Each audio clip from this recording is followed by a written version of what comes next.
Hey guys, King Kaiju here. Have you guys ever heard of the iceberg trend? The basics of this trend is that it's an iceberg that relates to a certain subject. At the top of this iceberg is information about this subject that is pretty well known. And at the bottom of this iceberg, you start to get information that's darker and that no one really knows about. Today I'm going to be doing that with a subject that I really like, that most of my audience likes, and that if you don't like it, you will probably be interested in it still. Today we will take a look at the Godzilla Iceberg.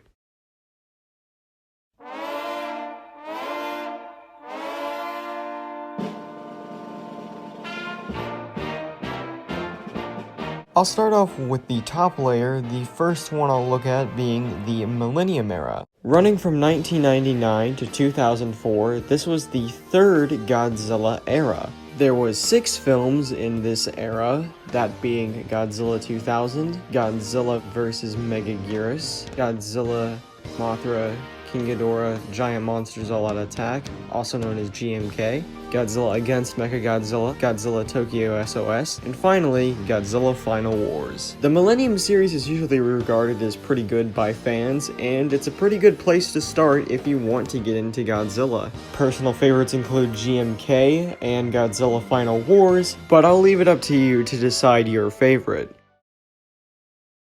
Moving back in time, now we go to the Heisei era. The Heisei era of films ran from 1984 all the way up to 1998, or 1995 depending on who you ask. These films included Godzilla, Godzilla vs. Biollante, Godzilla vs. King Ghidorah, Godzilla vs. Mothra, Godzilla vs. Mechagodzilla, Godzilla vs. Space Godzilla, Godzilla vs. Destroyer, and arguably Godzilla 1998. Besides that last one I just mentioned, these films are generally considered some of the best films in the entire franchise, my personal favorite being Godzilla vs. King Ghidorah. A little side note, the 1984 through 1995 films are actually all connected. They are all in the same universe. Definitely good films that still hold up today. Now we have the Showa era of films, which are most known for their goofiness and their pretty low quality. There's 12 films in the Showa era. Because there's more than the Heisei or Millennium era, I'll only name a few here. The original Godzilla, Godzilla vs. King Kong, Destroy All Monsters, and Godzilla vs. Megalon, just to name a few. These films, like I said, are usually regarded as pretty goofy movies, but they're not considered bad by most people. I should mention that this series lasted from 1954 up to the mid-70s, making it one of the longer running series out of the Godzilla franchise. The Reiwa era is currently the most recent era to date. The Reiwa era includes films like Shin Godzilla and the anime trilogy of Godzilla movies that premiered on Netflix. I also personally think that it would include the Legendary's Monsterverse, which we'll talk about in a couple of minutes, but that's up to the debate. This is probably the most controversial of all of the eras due to how different each one tries to be. For those of you wondering, yes, this would also include the anime series Godzilla Singular Point, which is coming out next year. The Reiwa era started back in 2014 or 2016, depending on who you ask, and still goes on today and has no signs of stopping. Now we move on to Legendary's attempt at making Godzilla movies, or kaiju movies in general, the Monsterverse. The Monsterverse has ran from 2014 up to now, possibly ending in 2021, with 4 films so far that are confirmed. These are the original Godzilla, Kong Skull Island, Godzilla King of the Monsters, and next year, Godzilla vs. Kong. The Monsterverse is the second attempt at America trying to make a good Godzilla series, first in 1998, which did not go well with critics or fans of Godzilla. But people are usually very mixed on this one. Some say it's bad, some say it's good. I'm personally on the side that it's okay, but you guys can form your own opinions. Other than that, there's not much else to say about the Monsterverse. Last but not least on this iceberg, we have King Kong, and I'm pretty sure I don't need to explain what King Kong is. Logistics is he's a giant ape that lives on an area called Skull Island, brought to the mainland and causes havoc. There's been a ton of films around his name, so I won't talk about those. But overall, that's it for the top layer. Those are the only ones at this top layer, but we're about to go down. Down, deeper, darker, and to the more obscure parts of Godzilla and other kaiju. The second layer of the Godzilla iceberg is what I like to call the meme layer, because what it mostly is popular Godzilla pop culture besides the movies. In other words, it's basically a bunch of memes that are arguably funny. But without further ado, let's get into the second layer. The Kevin meme is probably the most recognizable meme out of the Godzilla set, and when you look at it, the meme itself is not that much. Basically, Kevin is a name given to the left head of King Ghidorah in Godzilla King of the Monsters. I'm pretty sure most people have seen this meme, so I won't waste time talking about it. On to the next subject. The Godzilla tailslide meme is basically a scene from Godzilla vs. Megalon where Godzilla does just that. He tailslides. He dropkicks Megalon while Jet Jaguar holds him. It's the clip I played at the beginning when I introduced the second layer, but I'll play it again so you guys can see it in full.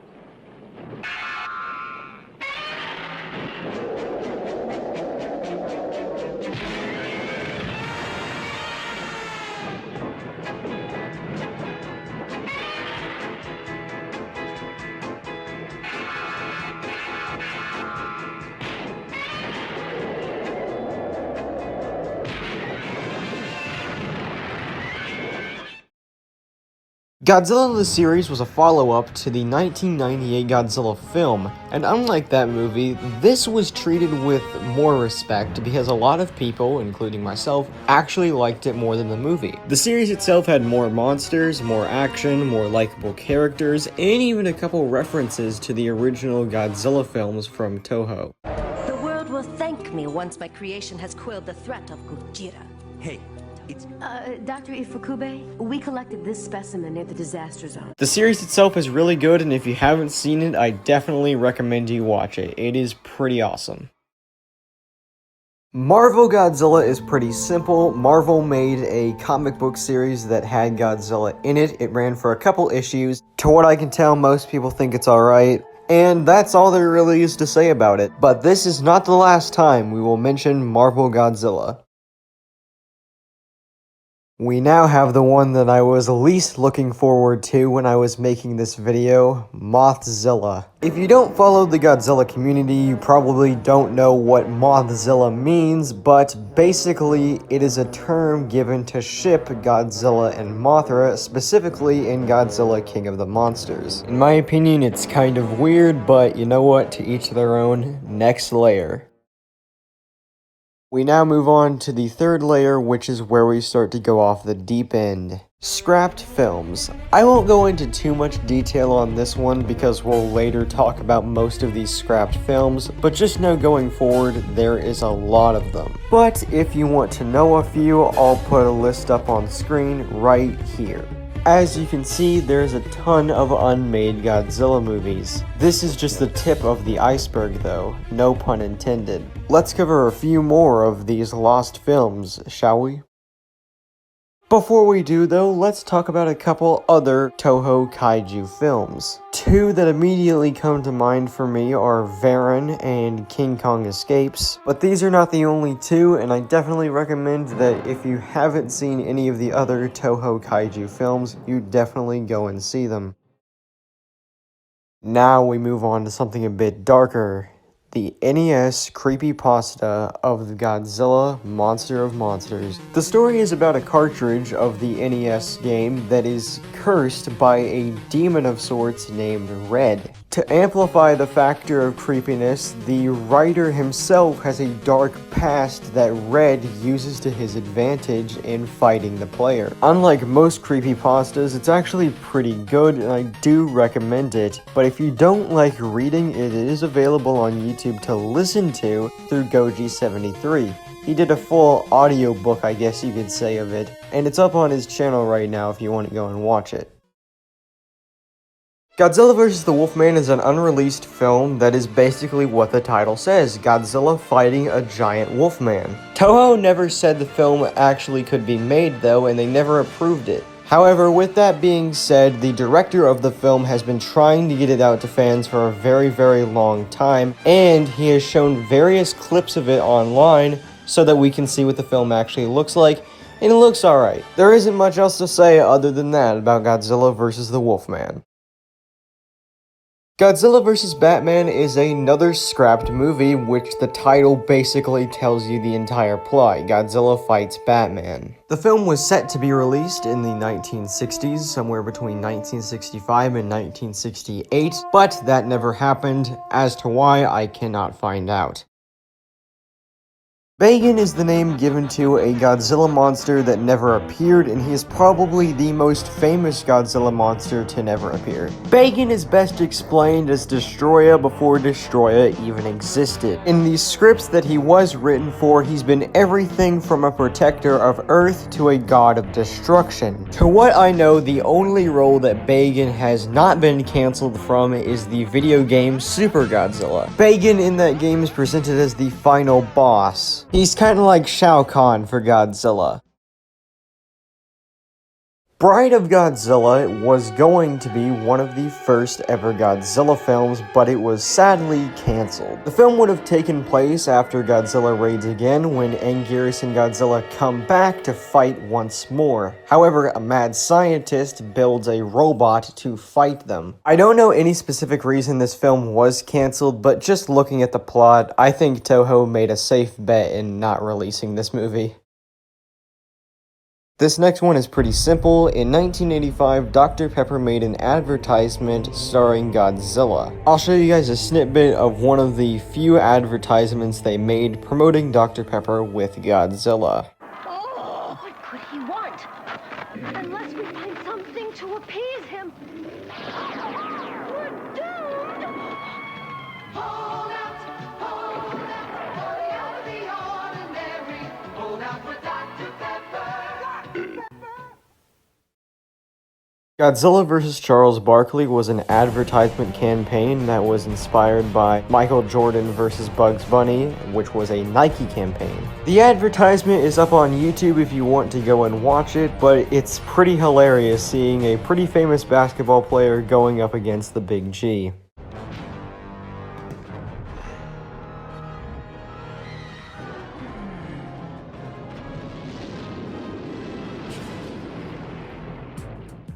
The Lakers are looking for a big man.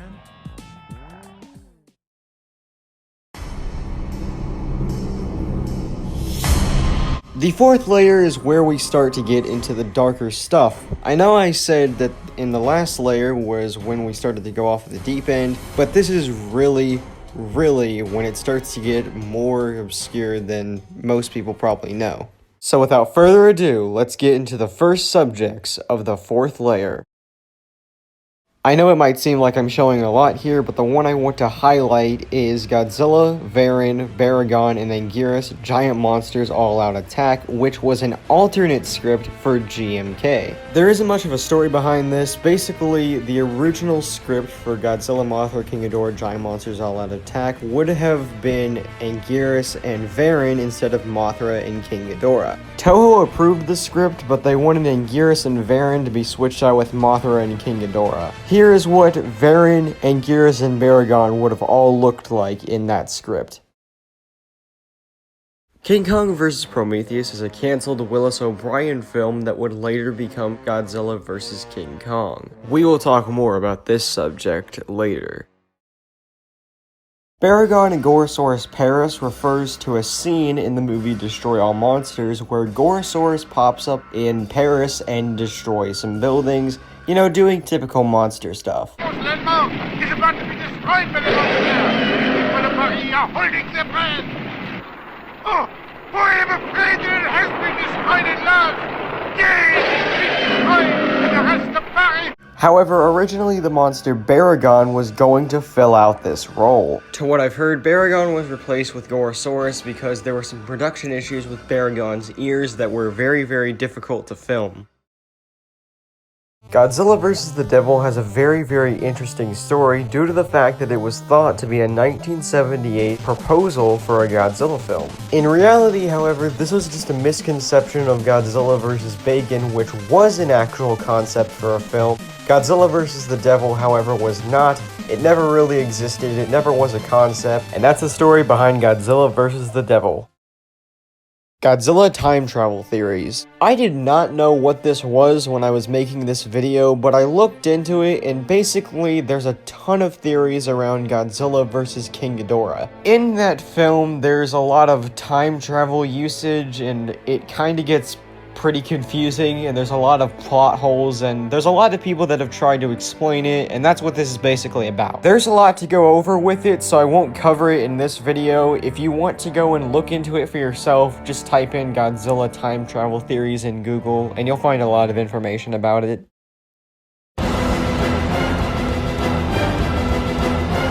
The fifth layer is where I started to kind of tap out with information that I did not know much about. I apologize in advance if any of this information is incorrect. This is just based on my lack of knowledge about most of these subjects. Reused on Ultraman. This is ironically one that I actually do know quite a lot about. Basically, there's a show in Japan called Ultraman where a guy known as Ultraman turns big, fights monsters, and that's the gist of it. In this show, several suits from the Godzilla franchise, including Godzilla himself, were reused, remolded, and used in the show. A couple just off the top of my head are Naranga, which was originally the Bagan suit, Gomez, which was a modified Godzilla suit, and Jiris, which was also an originally modified Godzilla suit. I'm pretty sure most people know who Haruo Nakajima is. Basically, he played the original Godzilla in 1954, but he's also played many other monsters, including one known as Varan. When he played Varan, there was a certain stunt. I believe this stunt had something to do with fires or missiles, but this stunt burned him pretty badly. This stunt was so bad that he could not film the rest of Varan. Another suit actor had to do it. Now that we've covered that, let's go into some more obscure stuff. Godzilla vs. King Kong Heisei refers to a cancelled movie that was going to be just that, a Godzilla vs. King Kong remake in the Heisei era. This was right after Godzilla vs. Biollante had been released, and that film was a financial flop. So, Toho wanted to remake their most successful film, which was King Kong vs. Godzilla. However, due to some licensing issues because they didn't own the official rights to King Kong, they ended up not being able to make the film. A little bit of trivia here. After the idea of King Kong vs. Godzilla fell through, they wanted to make Godzilla vs. Mechani Kong, which was a character that appeared in King Kong Escapes, another Toho film. However, they decided not to because there was also some licensing issues with that, since Mechani Kong was not an original character. So at the end of the day, they ended up scrapping the idea altogether. Godzilla is the term that refers to an Italian release of the original 1954 Godzilla film. The film has a pretty interesting history and looks like utter crap. I won't talk about it much here, but if you're really interested in it, just search up Godzilla on YouTube and you'll find a lot of information about it. G-Fan magazine is basically just a Godzilla magazine that talks about Godzilla, Gamera, and other kaiju related things. There's not much else to go over when it comes to it. Massive Godzilla Bootlegs. This refers to a lot of films and products that resemble Godzilla heavily, but aren't Godzilla. They're not officially licensed Toho products. Missing Raids Again suits. I can barely find any information on this, but to what I have found, there was a cancelled film called The Volcano Monsters that was going to have the Raids Again Godzilla suit in it. I think it was supposed to be a remake of Godzilla Raids Again, although I'm not too sure of that, don't quote me on it. Basically, while being transported, the Raids Again suit got lost. I'm not sure if the suit was ever found. I'm not sure if they went on to actually make that movie. I think it got canceled. That's all I can find on it. If anyone has any information down in the comments below, you guys can tell me, but that's what I know about the missing Raids Again suits. Godzilla vs. Kong is a delay cash grab. I have no clue what this is talking about. If anyone in the comments does, please tell me, but I honestly have absolutely no idea what this one is referring to. Anyway, we now go on to the next layer, which is really where it starts to get into the darker stuff.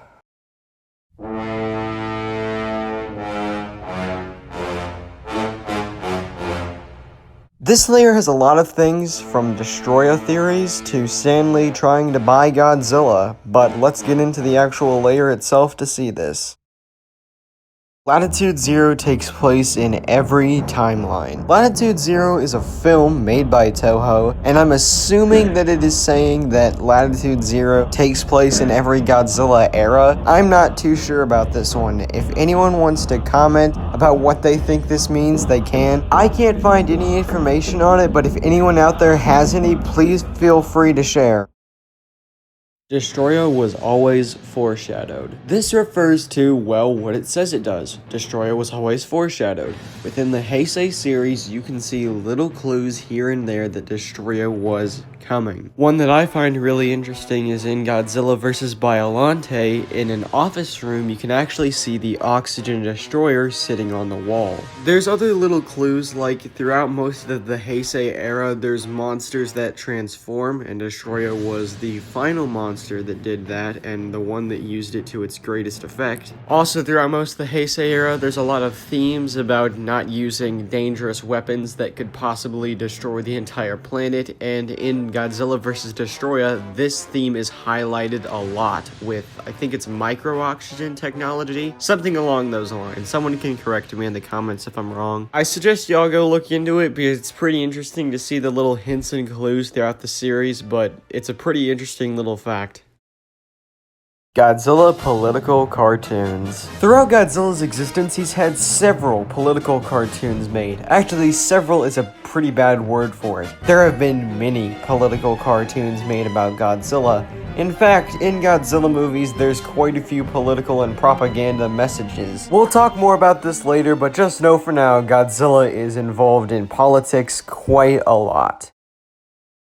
This next one has two possible meanings, and I'll go over both of them to show my thoughts on them and what I can interpret from them. And this is Godzilla-related deaths. My first interpretation of this is deaths in Godzilla movies, the kill counts of these films. And it is a huge number. I'm not entirely sure how accurate this is, but from a Reddit post that I found, it is determined that Godzilla has killed over 1.5 million people. The other interpretation I have of this is a little bit darker. Deaths that take place on sets of Godzilla films or that have something to do with Godzilla. For example, actors that pass away, possibly while playing in a Godzilla movie. Or possibly this is referring to actors who have played in Godzilla films who have since passed. Whichever interpretation you decide to take, that's up to you.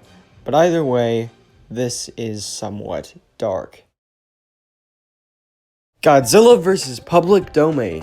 While Godzilla films are not in the public domain, there have been a couple of tussles over the year to see who would get public domain over certain films, probably the most famous of which being Godzilla vs. Megalon. Godzilla vs. Megalon was one of the first movies to reach the United States, and it was usually released on VHSs, so it was kinda confusing who actually owned the rights for it. However, as of right now, Toho definitely does own the license. However, as we're about to see, there have been people that have challenged that. Stanley tried to buy Godzilla. I have no idea how true this one is. I can't find any information on it. If one of you guys in the comment section down below has any information on it, please inform me. I can find nothing on this whatsoever. And we've now completed that layer. We now go on to the second to last one, I think it's the 7th, so buckle up, we're about to switch into more dark subjects.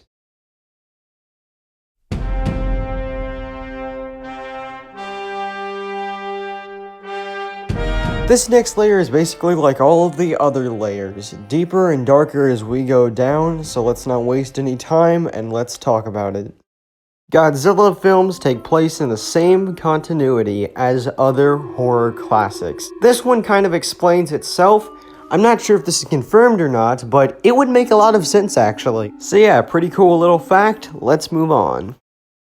Godzilla and Gamera on Ice. This one is basically just a play that happened where Godzilla and Gamera actually met up. However, there's currently only photos of it that exist, and it's kind of considered lost media, so we don't really know what the entire thing looked like. We just have a couple of photos. But other than that, that's all there is to it.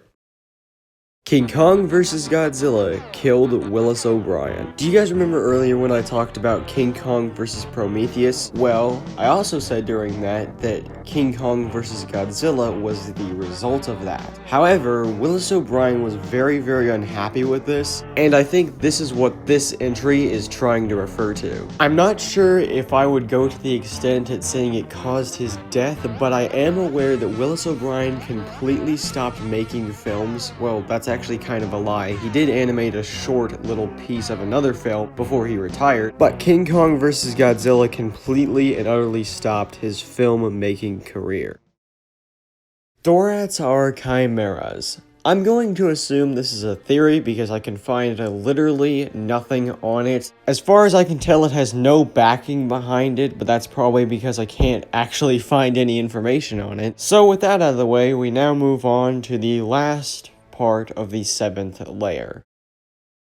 Maguma in Destroy All Monsters manga. I can't find any information on a Destroy All Monsters manga, however I can find info on Maguma originally being in Destroy All Monsters. He and Ebra were originally supposed to be Godzilla's two main allies before being replaced by Gorosaurus, Anguirus, and Manila.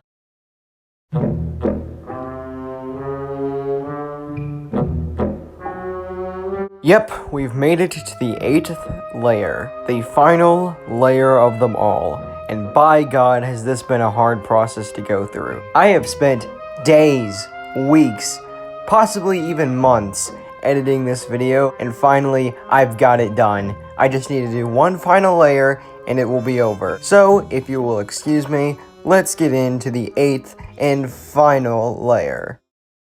Manda is King Ghidorah. I'd imagine this is a fan theory because, like most of the other ones, I can't find any information on it. But I'm going to also assume that it's not that true because Manda is Manda. Manda has an origin completely different from Ghidorah. Ghidorah is an alien to where I'm pretty sure Manda is some sort of undersea deity, kind of like Megalon. Yeah, I'm pretty sure that this is not true at all. Tusk is a prequel to Gorath. Tusk is a film that came out a couple of years ago that has a plot that is pretty hard to summarize, but overall, just know that a guy gets turned into a walrus. In the film Gorath, we have the monster Maguma, a walrus kaiju. And that is all the two films really have in common. Like the last one, I cannot find any information on this whatsoever at all. I don't know if they have anything in common besides the fact they include walruses. That's it. Atragon outdates Godzilla by 50 years. This is just plain wrong. There's no theory behind it to what I can tell. It is just strictly wrong. Godzilla, the first Godzilla, came out in 1954 and Atragon came out in 1963. Also, if you want to take into consideration the timelines of each film, I'm pretty sure both films take place in the current time they were released. So the events that happen in Godzilla, the original, take place in 1954, and the events in Atragon take place in 1963. As far as I can tell, I could not find much information on that. If I'm wrong, as always, tell me in the comment section down below. Employee kidnapped by North Korea. There's a couple things this entry on the iceberg could imply, but I'm pretty sure I know which one it is. In 1985, North Korea released a film known as Pulgasari, or something like that. Sorry if I mispronounced it. This was a kaiju film, and to what I know, the only North Korean kaiju film. However, it has a pretty interesting production history. Kim Jong-il, who was the current North Korean leader at the time this film was made, was actually a massive kaiju fan. He liked Godzilla and other kaiju films, so he wanted to make one. To make this film, of course, though, Kim Jong-il needed a director. So guess what he did?